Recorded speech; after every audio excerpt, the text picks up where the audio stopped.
O tema que foi passado pelo pastor é conhecendo Jesus e aprendendo a fazer a sua obra.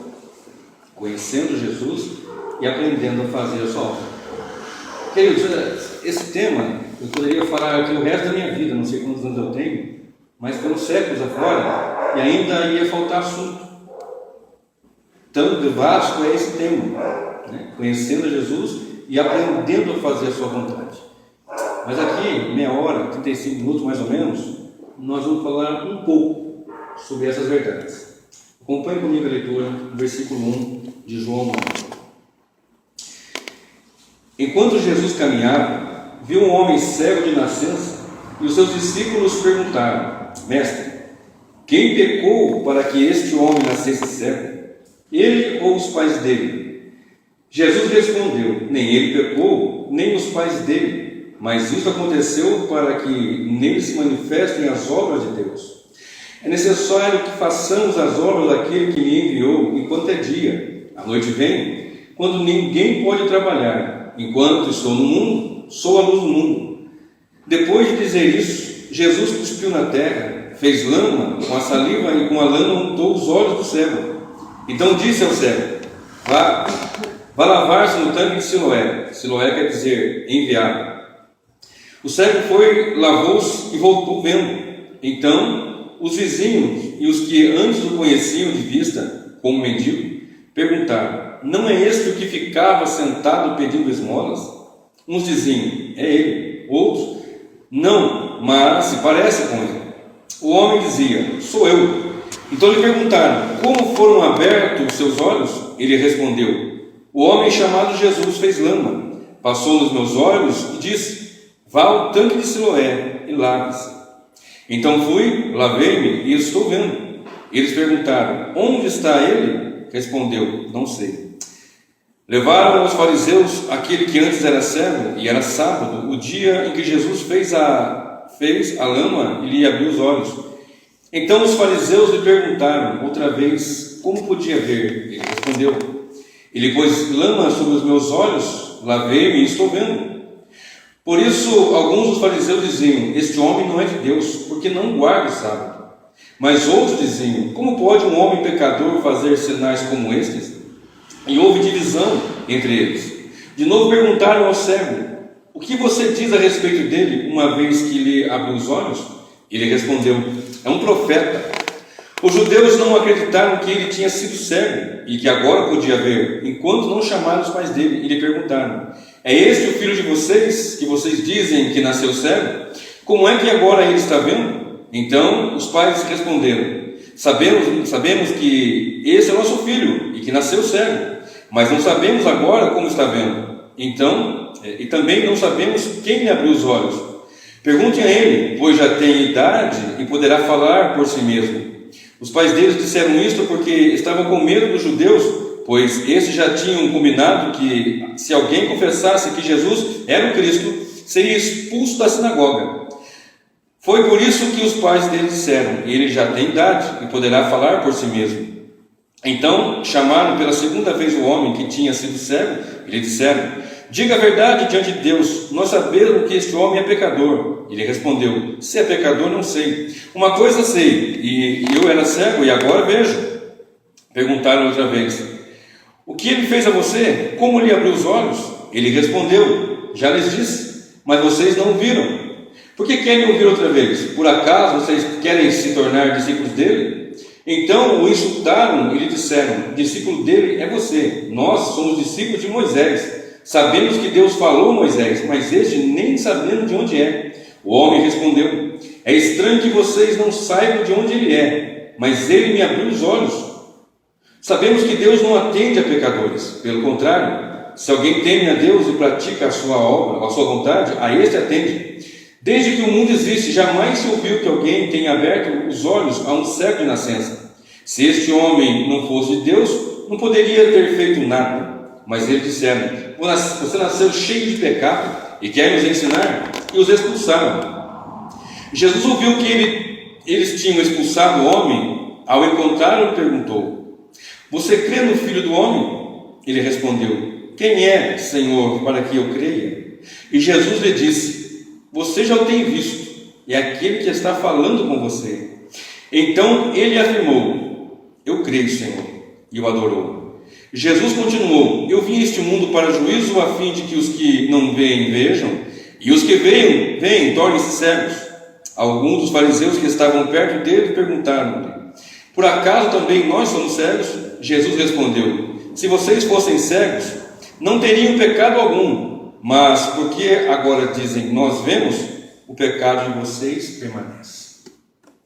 Muito bem, queridos, uma leitura um tanto quanto extensa, mas eu poderia fazer hoje aqui uma mensagem, um sermão, uma mensagem didática, instrutiva, com modos bem acadêmicos, porque o assunto propõe trazermos um molde acadêmico, quem é Jesus, apresentar lá em Colossenses, o cabeça da igreja, aquele que correu pela Bíblia e falar desde Gênesis até Apocalipse, etc.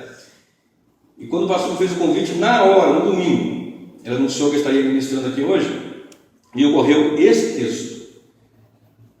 O tema da mensagem, o tema sempre é o assunto: conhecendo Jesus e aprendendo a fazer a sua vontade.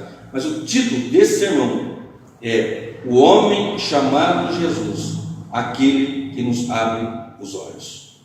Amém? Queridos, se você observar nos primeiros versículos, Jesus estava com seus discípulos, como de costume, trabalhando, fazendo a obra, de um lado para o outro, ora curando, ora pregando, ora ensinando, ora tudo junto. E quando chegam nesse texto, eles veem então um homem cego, e eles perguntam para Jesus: Senhor, quem que pecou, ele ou os pais dele, para que ele nascesse assim cego?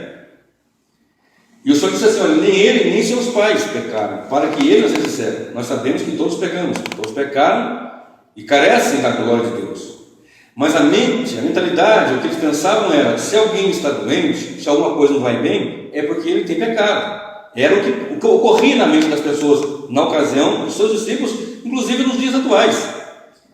Inclusive há muitas igrejas por aí que as pessoas, elas atribuem, se você está com Deus, pelos bens materiais, pela saúde que ocorre, e se você tem alguma dificuldade, se você tem alguma adversidade, então alguma coisa não vai bem na sua vida espiritual, portanto, você não é de Deus, ou você está em pecado, alguma coisa assim.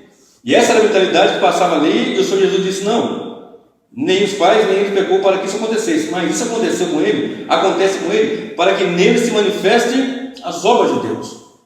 Então, o primeiro ponto que eu quero abordar com vocês aqui, sobre esse homem chamado Jesus, aquele que abre os olhos, que ele abre nossos olhos a entender que ele é, o tema é conhecer a Jesus, que nós conheçamos aquele que é o Senhor da nossa história. O que aconteceu com ele, com aquele homem, foi porque Deus quis que fosse assim, para que nele se manifestassem as obras de Deus.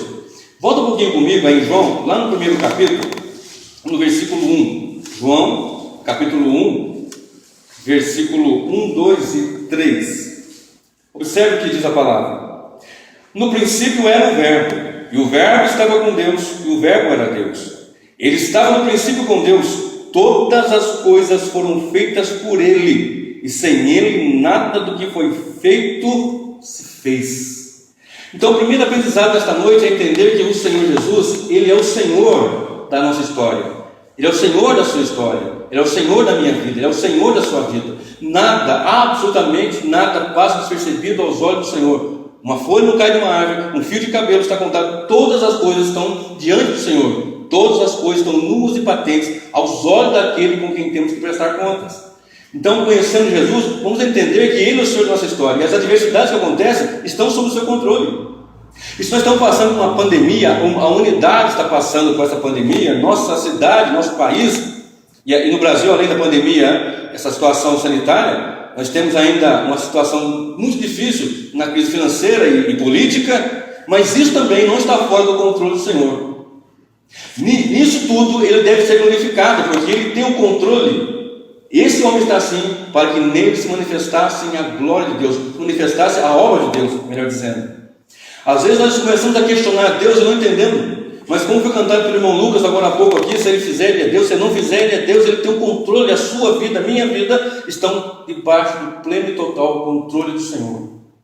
Então, conhecendo a Ele, vamos começar a entender que obedecer a Ele sempre, verdadeiramente, como diz a palavra, é melhor do que sacrificar. Porque eu posso até não estar entendendo, eu posso até não compreender muitas vezes.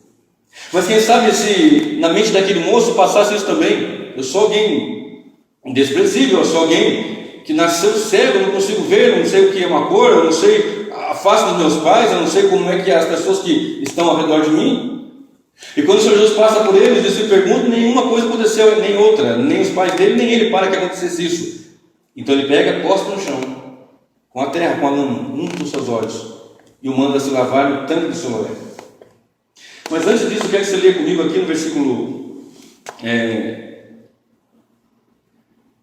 4 do capítulo 9, que diz assim: é necessário que façamos as obras daquele que me enviou.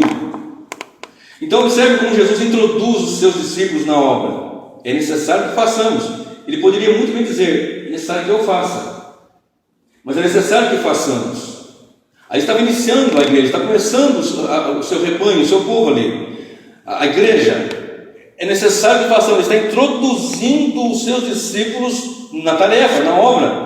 Tarefa e obra essa que nós também estamos introduzidos, nós estamos inseridos. É necessário que façamos as obras do Senhor enquanto é dia. Vá comigo, por favor, para 1 Tessalonicenses, capítulo 5, rapidamente. 1 aos Tessalonicenses, capítulo 5, versículo 1 a seguir, diz assim: irmãos, no que se refere aos tempos e às épocas, não há necessidade de que eu lhes escreva, porque vocês sabem perfeitamente que o dia do Senhor vem como ladrão na noite. Quando andarem dizendo paz e segurança, eis que lhes sobrevirá repentina destruição, como vem as cores de parto a mulher que está para dar à luz, e de modo nenhum escapar. Mas vocês, irmãos, não estão em trevas, para que esse dia os apanhe de surpresa como ladrão, porque vocês são filhos da luz e filhos do dia. Nós não somos da noite, nem das trevas. Assim, pois, não durmamos como os demais, pelo contrário, vigiemos, sejamos sóbrios. Ora, os que dormem, dormem de noite. Os que se embriagam à noite. Nós, porém, que somos do dia, sejamos sóbrios, revestidos-nos da couraça da fé, do amor, e tomando o capacete, a esperança e salvação. Então nós entendemos isso, queridos. Ele nos chama para estar inserido, e nós não somos da noite. E é necessário que se faça a obra enquanto é dia. Ele se referia também, evidentemente, ao momento que ele seria levado para a cruz, aquele trevas terríveis, aquele momento terrível que aconteceria. E enquanto é dia, nós temos que trabalhar para o Senhor. Nós estamos aqui debaixo da luz do mundo, e Cristo é a luz do mundo. Então ele nos insere. Então eu estou aprendendo e conhecendo Jesus, que Ele é o Senhor da história.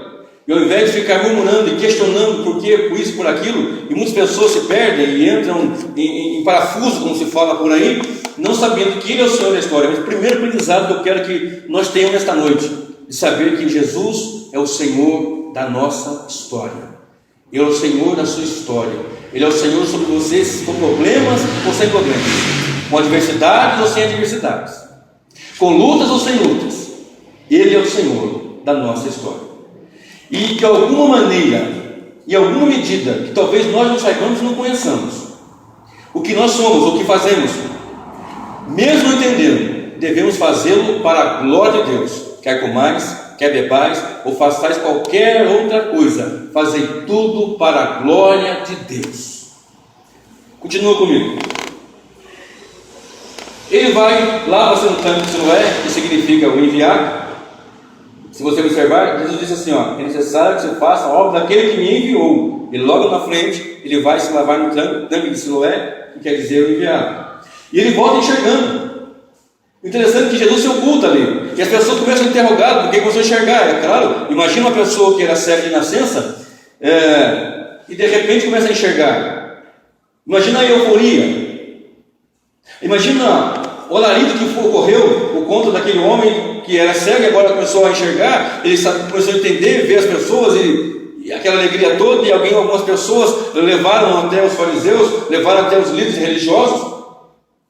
E algumas pessoas diziam: é ele, parece com ele, mas não sei.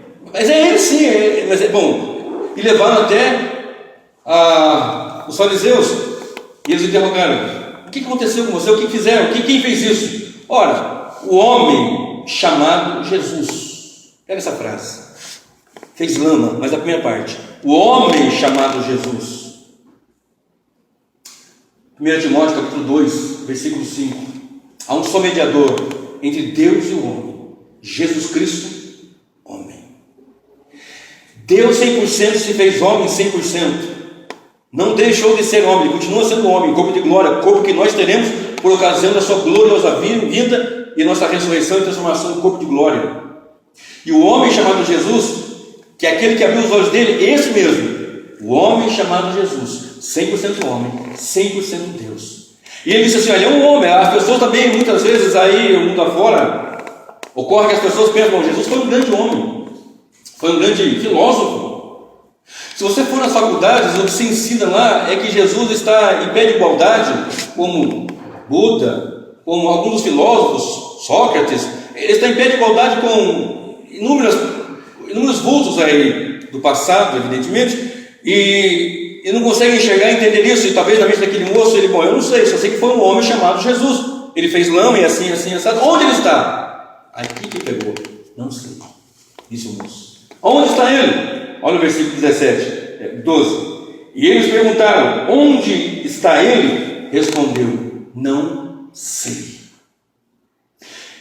Conhecendo Jesus e aprendendo. Primeiro que eu estou aprendendo aqui hoje, ele é o Senhor da nossa história. Ele tem todo o controle. Nada está fora do controle dele. E o que acontece é que as pessoas, eles veem Jesus apenas como um grande homem. E quando você fala: você crê em Jesus? Eu acredito.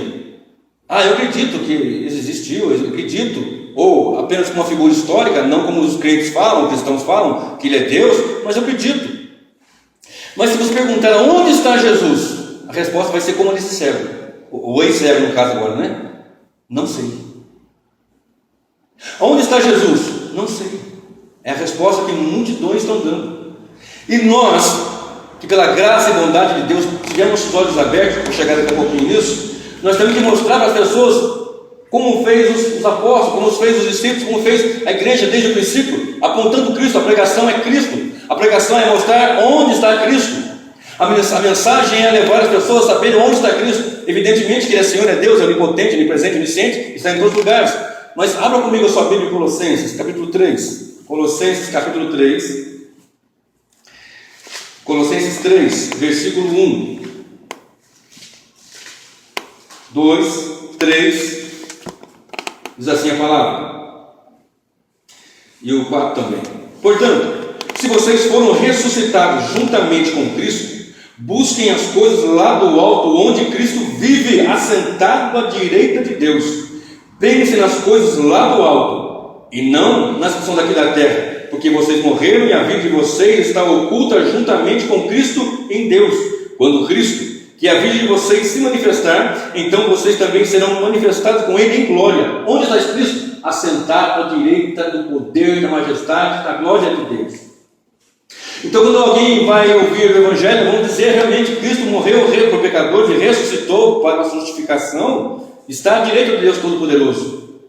Evidente que nesse contexto que eu estou lendo aqui em João 9, o moço não sabia, a despeito do que a multidão estava ali, quando ele foi, ele se ocultou. E as pessoas perguntando: mas essa é a fala de muitos, inclusive, queridos, é a fala de muitas igrejas.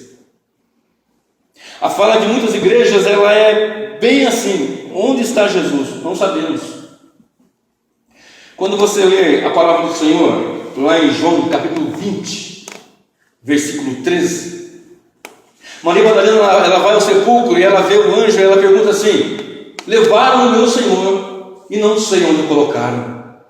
É assim que está em muitas igrejas. As pessoas não sabem onde está Jesus. Há uma pregação de ajuda do alto. Não, é uma pregação de autoajuda. Há uma mensagem que você tem misturas e mais misturas, onde entra sal, rosa, tapete, tanta chofar, tantas coisas, mas aí você olha: cadê o meu Messias? Cadê o Senhor? A mensagem não é cristocêntrica. A mensagem não devota a glória ao Deus Todo-Poderoso. A mensagem que traz no seu âmago aquele efeito das pessoas virem a Cristo e ficarem ricas. Você tem que ser rico, porque agora você tem Cristo, você tem que ser milionário, você tem que...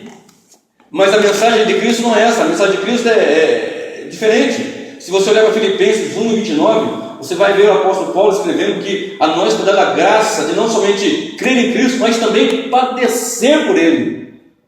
E se você estudar a história da igreja, você vai observar na igreja, no seu início, na patrística, na escolástica, na Idade Média, principalmente, mas sempre teve, na pré-reforma, na reforma, na pós-reforma, nos dias que seguem, no dia de hoje, há muitos dos nossos irmãos sofrendo por causa da proclamação do Evangelho, sendo decapitados, sendo esfolados vivos, sendo torturados, fuzilados, por causa da palavra. E quando você chega no lugar que está dizendo assim, igreja tal e tal, e você entra, está igual Maria Madalena, levaram o meu Senhor e não sei onde puseram. Tem tudo aqui, menos a mensagem de Cristo.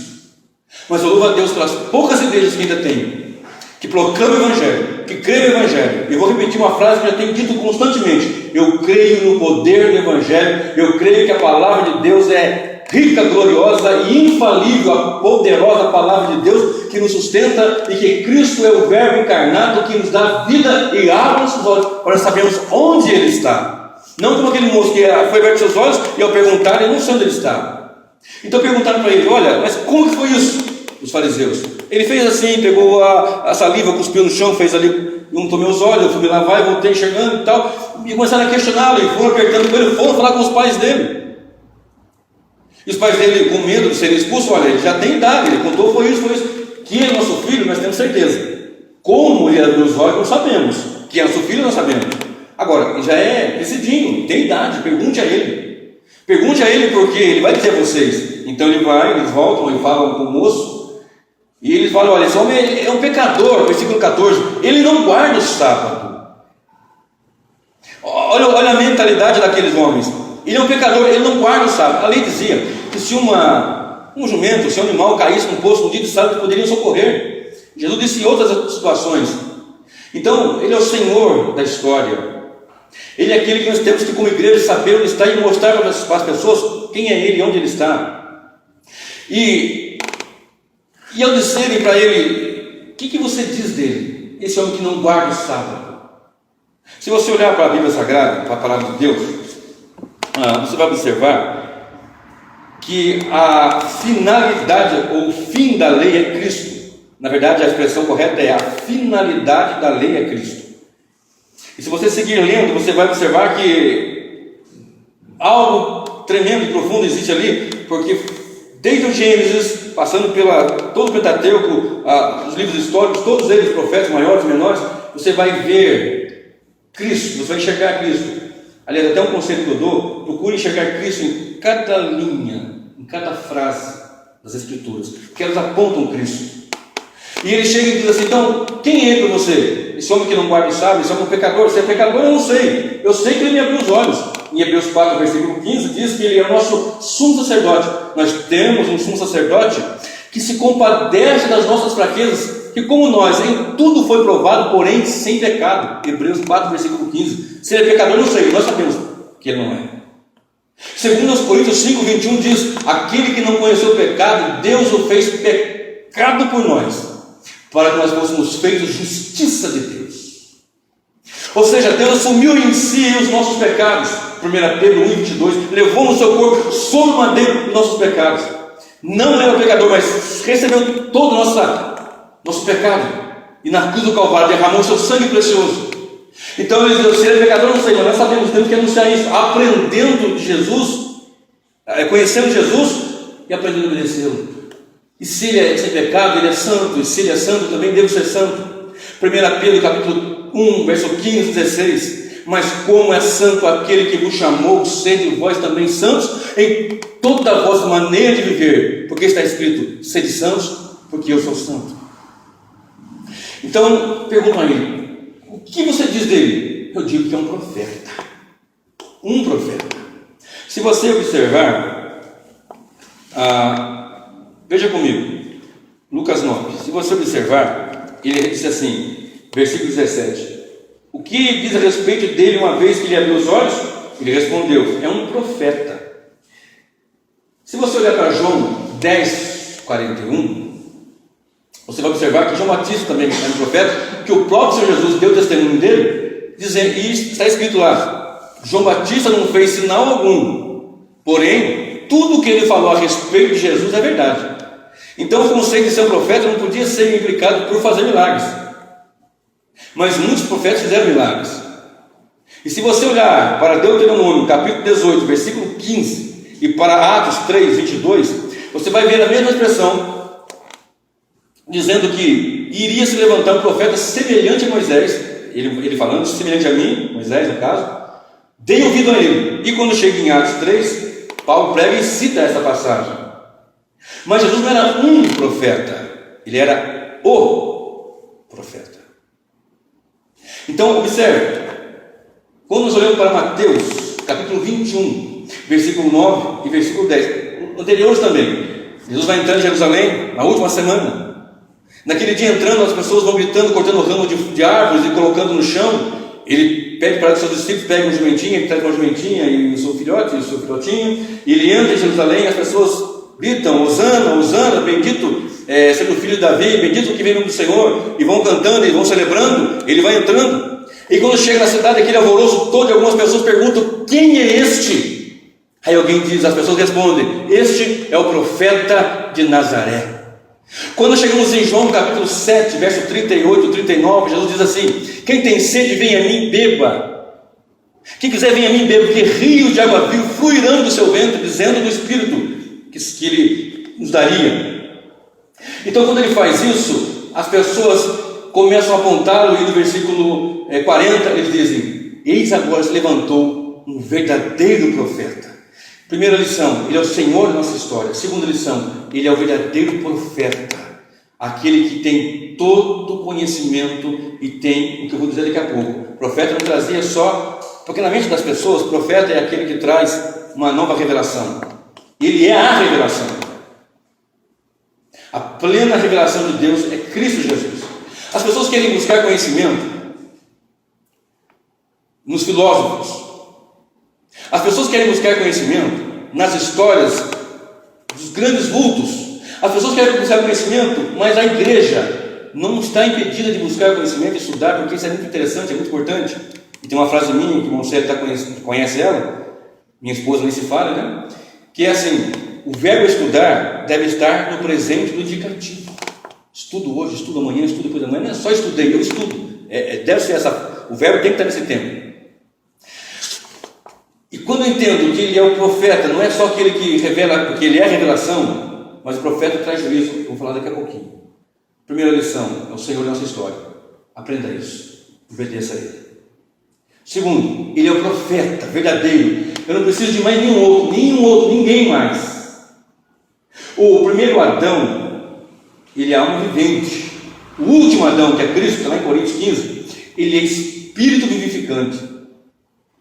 Jesus pregando lá em João capítulo 6, quando ele fala que aqueles que não comerem sua carne, não beberem seu sangue e tal, no versículo 63 ele fala assim, ó, as minhas palavras são espírito e vida. Homens viajam quilômetros afora, avião, trem, metrô, carro, a pé, para ouvir alguém que se diz um profeta.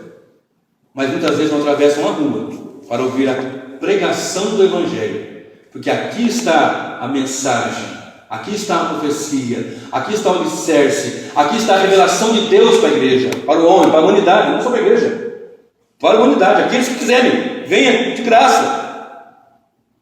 Não é de graça, foi pago um outro preço, mas pela graça, entenderam isso, né? Observe. E quando nós chegamos no versículo 34, estou encerrando já, irmãos. No versículo 34, mas eles disseram, você nasceu cheio de pecados e quer nos ensinar, e os expulsaram. Porque o rapaz, o ex-cego, né, ele disse assim, olha, vocês querem ser seus discípulos? Discípulo dele é você, nós somos discípulos de Moisés.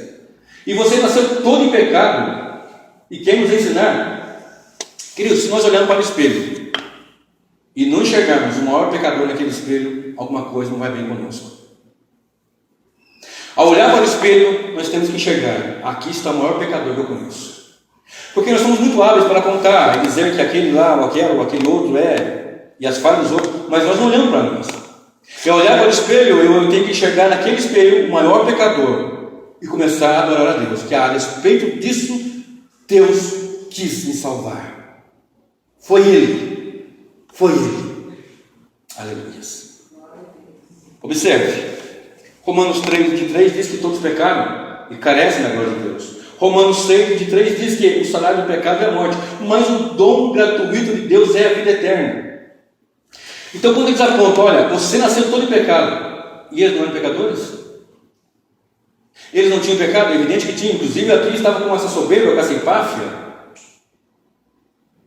Mas eu quero te trazer uma segunda lição, uma terceira lição aqui.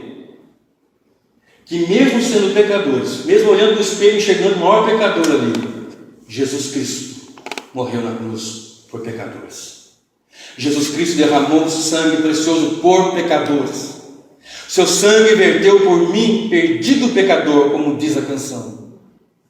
Aquele que não conheceu o pecado, Deus o fez pecado por nós, para que nós fôssemos feitos justiça de Deus.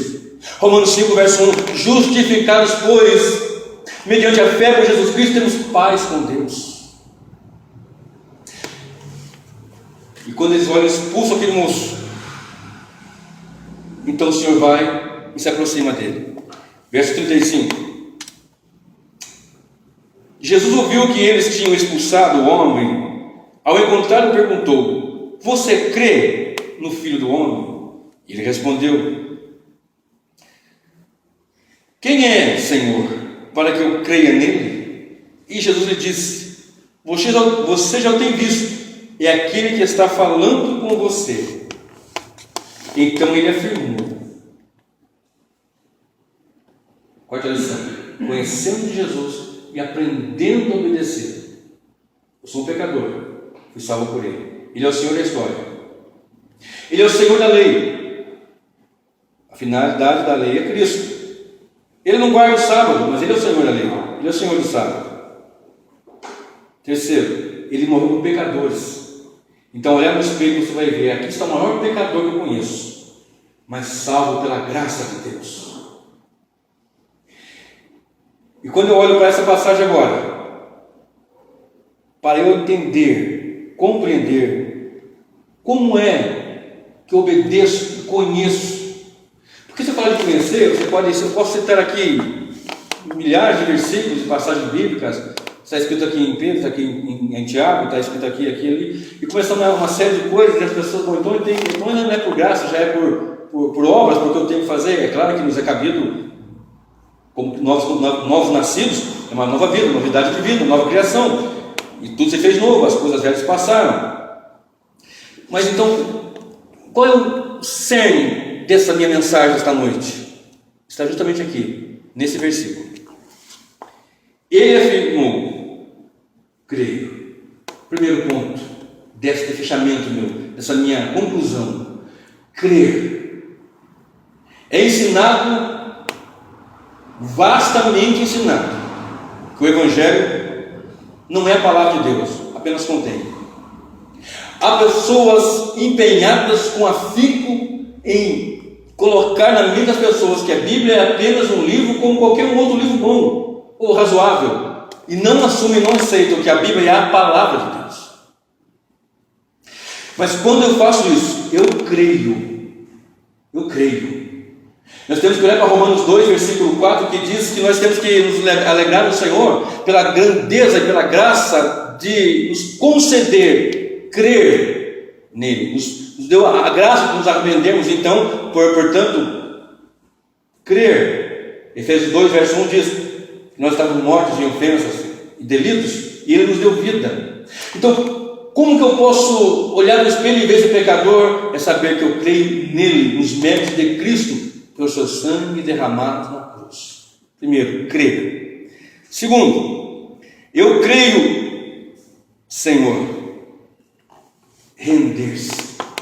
Porque há pessoas que até dizem que crer somente, sua palavra, talvez, sua maneira de pensar, de agir, talvez, mas não se rende. É do meu jeito. Você prega o ano inteiro. O sermão está aqui, o pastor se esforçando, pregando domingo após domingo. Aí qualquer novidade, qualquer vento de doutrina, é para cá que eu vou agora. Mas você não crê em Jesus? Mas parece que não é bem assim que é Jesus. Não, ele tem os seus olhos abertos. Quem é para que eu creia? Eu que falo com você, a palavra está falando conosco. Então vamos acreditar nele, como fez esse moço que era cego, mas agora estava enxergando. E se você está enxergando, se eu estou enxergando, é pela graça de Deus que Ele abriu os seus olhos. Jesus, o homem, Jesus que abre os nossos olhos para enxergar, para entendermos. Paulo, em sua oração, escrevendo aos Efésios, no capítulo 1, no versículo 18, ele pedia que fosse aberto o entendimento daqueles homens para que ele entendesse e tivesse maior compreensão do Evangelho, da glória de Deus. 2 Coríntios 4, versículo 4 diz que o diabo, Deus desse século, ele cega o entendimento do homem, do pecador, ele cega o entendimento. Mas quando nós estamos em Cristo, nós acreditamos piamente que Ele é o nosso Senhor, que Ele é o Senhor da história, que Ele é a lei, a finalidade da lei é Cristo, que Ele é aquele que perdoa pecadores, é aquele que abre nossos olhos. Então eu creio e eu me rendo, dizendo: Senhor, você não é o Senhor da sua vida, o Senhor da sua vida, se você é de Cristo, é Ele. Ele é o meu Senhor. Conhecendo Jesus e aprendendo a obedecê-lo, eu vou te obedecer porque tu és o meu Senhor. Paulo, no capítulo 9 de Atos dos Apóstolos, tomando cartas para as sinagogas e chegar com a sua equipe e, como fala na minha terra, espatifar com os irmãos, com fúria, com punho fechado, no caminho de Damasco, o Senhor o encontra. Porque quem estava perdido era Paulo e não Jesus. Paulo encontrou Jesus, Jesus encontrou Paulo. E Paulo, diz o texto sagrado, que ele prostrou-se, e quando o Senhor falou com ele: Saulo, Saulo, por que me persegues? Ele disse: quem és, Senhor? Primeiro, fechando, crer, render-se, e aqui eu fecho essa parte dessa conclusão. Eu creio, Senhor, e o adoro. Aqui está o certo. Você pode aprender o aramaico, pode aprender o hebraico, pode aprender o grego koiné, você pode o grego atual, você pode aprender tudo isso, saber, mas você pode ser apenas um homem intelectual que conhece da letra, mas você não é um adorador. Eu creio. Se rendeu, Senhor, e o adorou. E para fechar, eu faço essa aplicação, olhando para o versículo de número 39. Jesus continuou: eu vim a este mundo para juízo, a fim de que os que não veem, vejam, e os que veem se tornem cegos. Alguns dos fariseus que estavam perto dele perguntaram-lhe: por acaso nós também somos cegos? Jesus respondeu: se vocês fossem cegos, não teriam pecado algum. Mas, porque agora dizem, nós vemos, ou seja, nós não somos cegos, nós vemos. E como vocês dizem que veem, o pecado de vocês permanece. Em 1 Tessalonicenses, capítulo 1, verso 8 e 9, diz o texto sagrado que Jesus voltará como lavareira de fogo, tomando vingança daqueles que não conhecem a Deus e desobedecem a Deus. Então que nossos olhos sejam abertos, eu possa conhecer hoje e falar como falou Oséias, escrevendo capítulo 6, versículo 3: conheçamos e prossigamos em conhecer ao Senhor. E Oséias 4,6 diz: o meu povo foi destruído porque lhe faltou conhecimento. Que nossa vida não seja como aquele dia que Maria Madalena chegou, levaram o meu Senhor e não sei onde colocaram, mas que o Senhor continue abrindo nossos olhos para nós entendermos que Ele é o Senhor da história, Ele é o Senhor da lei, Ele é o profeta, Ele é o que perdoa os pecados, Ele é digno de toda a nossa adoração, mas também Ele é o Senhor do juízo. Que o Senhor te abençoe e te guarde.